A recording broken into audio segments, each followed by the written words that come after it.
All right, well, I don't know. Let me turn this radio down. Roll up my window. Had to come get some chow. So I don't know if this thing's actually working or not. But I guess I'll find out when I get back and I check it on YouTube. But so I don't know if you guys can see this or not, or anything. So it says send something. Oh, send chat, I think. I can't really blow that thing up. Oh, there we go. There's a little bit better. So it looks like they're voting on passage right now of that HR 6800, the new massive 1,800-page stimulus package.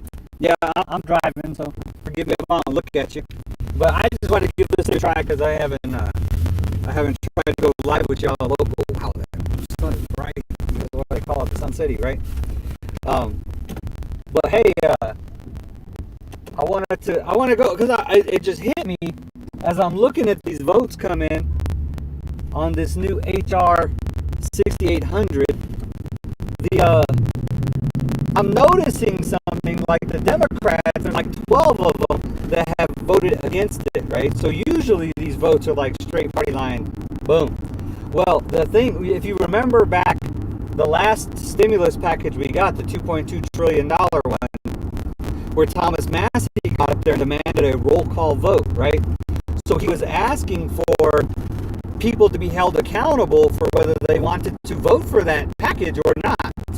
So that when it came back to find out, who approved this massive spending package, we could see if our legislators did. Well, they just laughed him out of the place and everything, and so they did no roll call vote. They just did ayes, nays, passed, right? So now you're seeing why, if you're paying attention. Now you're seeing why. So there's 12 Democrats now that have voted against this Democratic Party initiated stimulus package. So the reason that being is now they know that they're going to be held accountable for this spending package. So they're thinking about their jobs come election season. I bet you if you look up all 12 of them, they're probably up for election and they're probably in a tight race with a strong Republican competitor. So what that means is massive spending is not going to look good on their resume come November 3rd. So that's the only thing that's keeping them from voting against, voting with their own party. Is that they have to, they're trying to get reelected.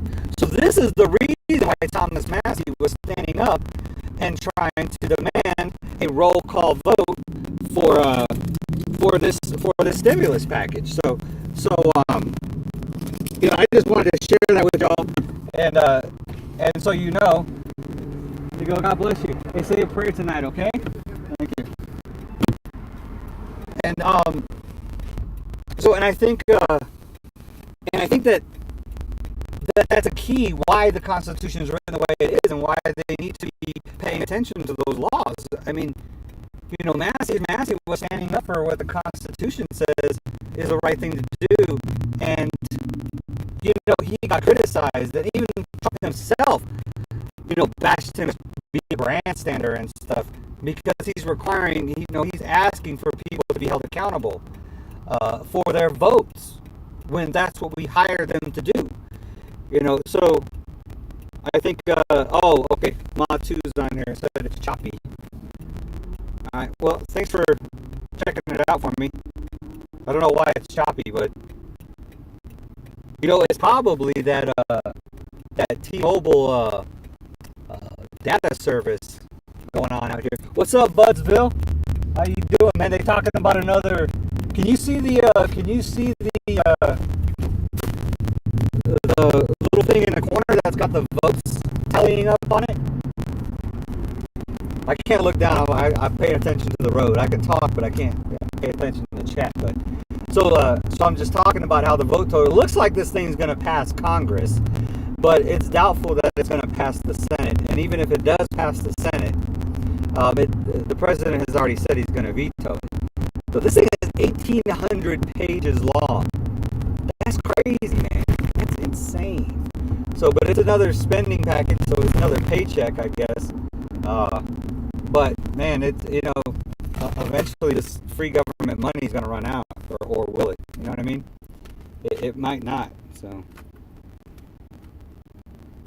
Oh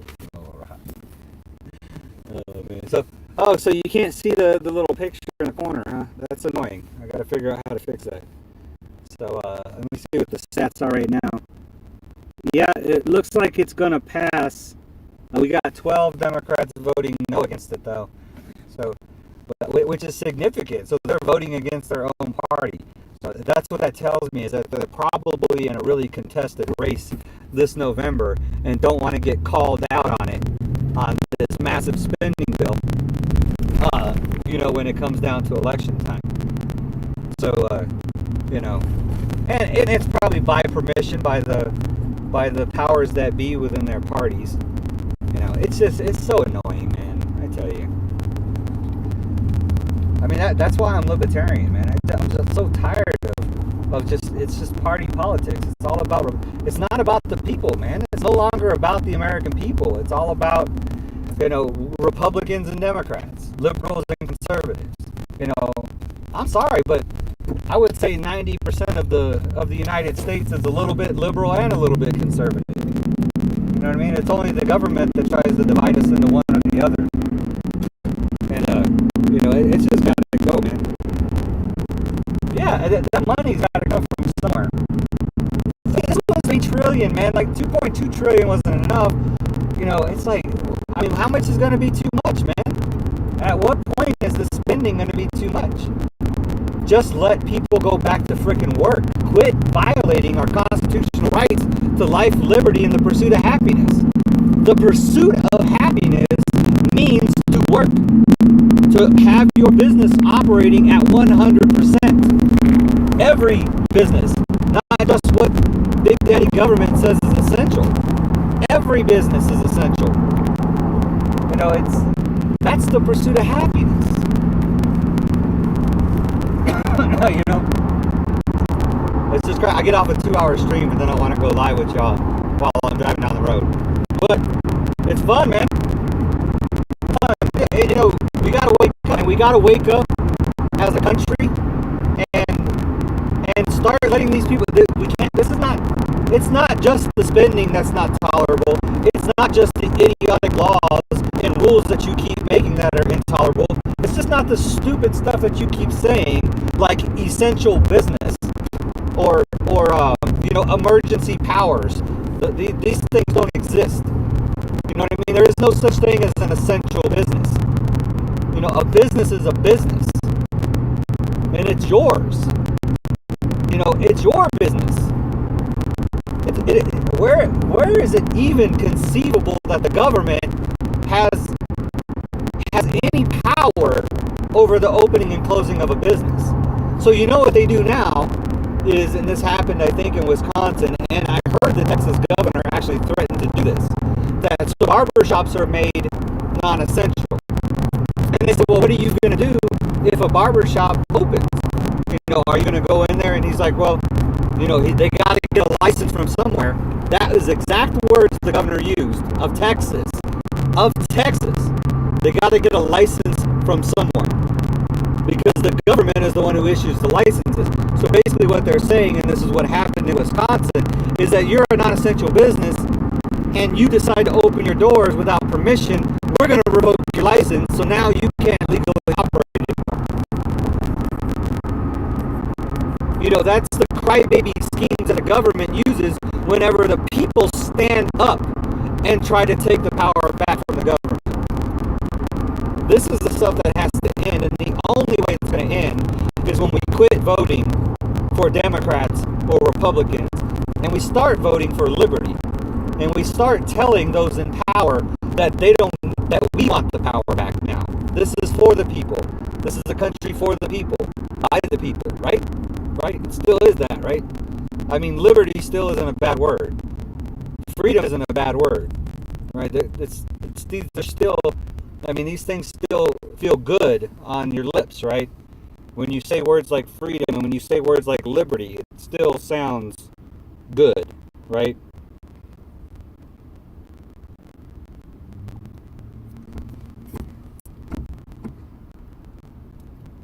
Budsville says, I don't mind complying as long as my bills are paid. It's stressful, but so isn't passing around a virus.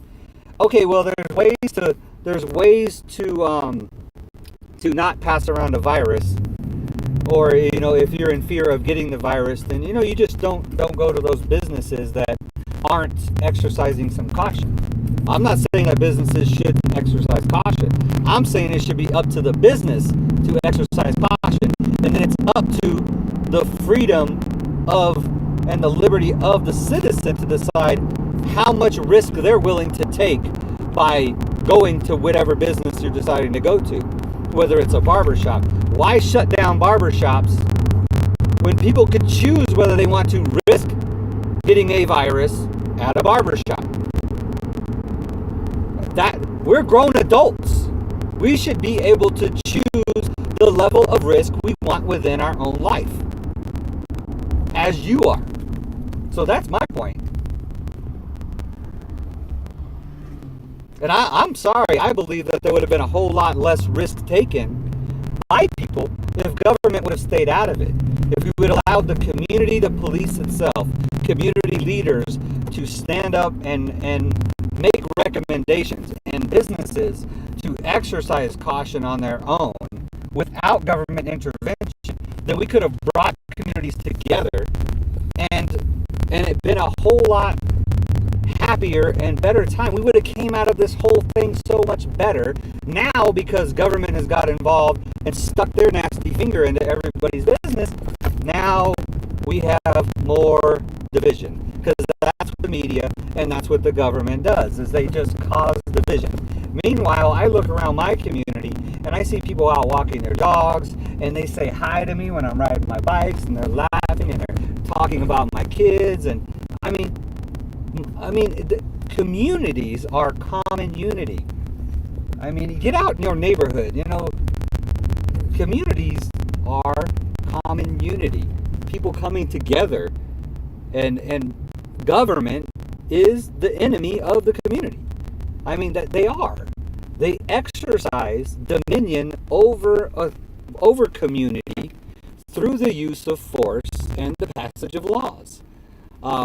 That's what government does. Government will never be able to unite a community for or against a cause.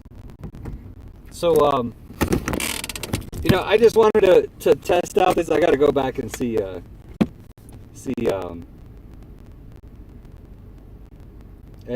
how this thing passed. Yeah, like Sweden did. You know what I mean? So Sweden, they basically, I think they've achieved herd immunity, and their you know, curve, like the whole purpose was to flatten the curve. Their curve looks like it's about the same as ours. So it is what it is, man. So hey, I wanted to test out this thing. It looks like it's running okay. I might have to make some adjustments to it. But I appreciate y'all watching. This is a quick stream after my stream, because I wanted to go over this vote. Let me check this vote real quick, see where it's at now. Yeah, it's at 206.91 with 33 left. So it looks like it's gonna pass, split right down the middle, with 12 Democrats voting against their party and 1 Republican voting yes on the bill. So I'm curious to see who that Republican that voted yes was. But anyways, Matu says I rose up, so yeah, I don't know if y'all could still hear me or not, but peace out. I love you. God bless. I'm about to go in here and grub up on some pizza. Probably can't see that, but I'm gonna grub up on some of this pizza and catch y'all later.